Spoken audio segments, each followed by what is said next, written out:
Hello guys! So sa video natin ngayon, isi-share ko lang sa inyo kung saan nga ba pwedeng makakuha ng keyword or hashtags word na gagamitin natin sa ating mga YouTube channel para naman mapansin yung ating channel.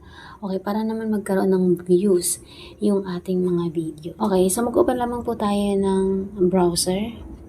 Tapos dito sa search bar, i-type lang natin yung YouTube tags.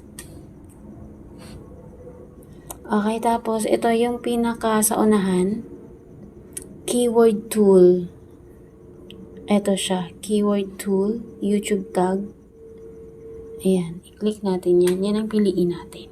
Dito sa type a keyword and press enter, i-type natin dito kung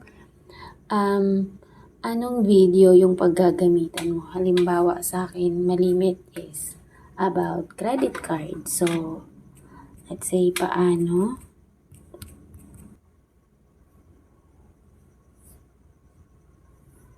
mag-withdraw ng cash sa credit card.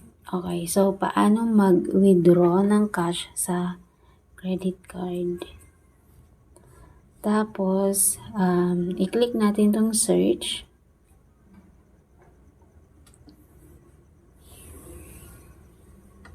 Okay, kung gusto niyo ng English, i-click niyo lang yung English. Pero sa akin, okay na to. Okay, so may total of 14 keywords dito. So, scroll down lang natin. Ayan. Ito yung keyword natin, paano mag-withdraw ng cash sa credit card. So, ito. Pili kayo kung ano yung tingin yung kailangan yung keyword dyan. Okay, so ito lahat, pwede nyong i-copy yan lahat. Pero i-check nyo muna ha. Yung iba kasi, pero i-check nyo po muna paano mag-withdraw ng cash sa credit card. Okay, so sa akin kasi sa BDO, kagaya nito, may BDO, may BPI. So, piliin nyo yung pinaka the best para doon sa video nyo. Tapos, kapag na pili nyo na, i-click nyo po itong arrow down. Ibig sabihin nito, makakopy natin yung ating napiling mga keywords.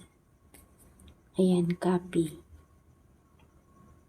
Alright, so once na nakopy nyo na yan, okay na. So, ganun lamang po guys kung paano makakuha ng mga effective na keywords na gagamitin natin sa ating mga video. Okay, so yun.